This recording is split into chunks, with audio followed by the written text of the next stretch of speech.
गांव के एक छोटे से घर में रोहित अपने माता पिता और दादाजी के साथ रहता था। रोहित एक होशियार लड़का था, लेकिन उसे अपने दादाजी की बातें ज्यादा अच्छी नहीं लगती थीं। दादाजी अक्सर उसे नैतिकता, संस्कार और जीवन की सच्चाइयों के बारे में समझाते, लेकिन रोहित को लगता कि ये सब बेकार की बातें हैं। दादाजी की उपेक्षा रोहित अक्सर दादाजी की बातों को अनसुना कर देता और कभी कभी तो उनके साथ रूखा व्यवहार भी करता। जब भी दादाजी कुछ पूछते, वह टालने की कोशिश करता या अनमने ढंग से जवाब देता। एक दिन उसकी मां ने उसे समझाया, बेटा, बड़ों का सम्मान करना चाहिए। उन्होंने अपने अनुभव से बहुत कुछ सीखा है जो हमारे काम आ सकता है।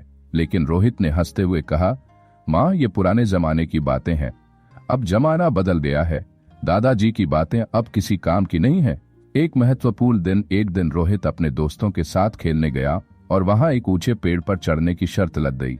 सभी दोस्त उसे उकसाने लगे, अगर तुम सच में बहादुर हो तो सबसे ऊपर तक चढ़कर दिखाओ। रोहित बिना सोचे समझे चढ़ने लगा। जब वह काफी ऊंचाई पर पहुंच गया तो अचानक उसकी पकड़ फिसल गई और वह गिरने लगा। सौभाग्य से वह एक मजबूत शाखा पर लटक गया, लेकिन अब वह न तो ऊपर चढ़ सकता था, न ही नीचे उतर सकता था। दादाजी की सीख याद आई। रोहित डर के मारे रोने लगा। तभी उसे दादाजी की एक पुरानी बात याद आई, कभी भी संकट में घबराना मत। अपनी सांसों को नियंत्रित करो, स्थिति को समझो और फिर सही निर्णय लो। उसने खुद को शांत किया और सोचने लगा कि क्या किया जाए। फिर उसे याद आया कि दादाजी ने उसे सिखाया था कि अगर किसी ऊंचे पेड़ पर फंस जाओ तो अपनी टांगों और हाथों का सही इस्तेमाल करके धीरे धीरे नीचे उतरने की कोशिश करनी चाहिए। उसने वही किया और आखिरकार वह सुरक्षित नीचे आ गया।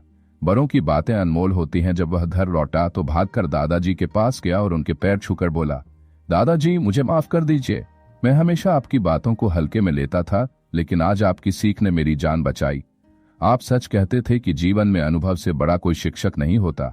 दादाजी मुस्कुराए और बोले, बेटा, मैंने भी अपने बड़ों से यही सीखा था।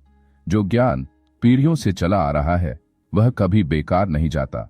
बड़ों का सम्मान करना ही हमारी सबसे बड़ी जिम्मेदारी है। उस दिन के बाद से रोहित ने न सिर्फ अपने दादाजी का बल्कि हर बड़े का सम्मान करना शुरू कर दिया। वह समझ गया कि अनुभव और ज्ञान की कोई उम्र नहीं होती और बड़ों की बातें जीवन में अनमोल होती हैं।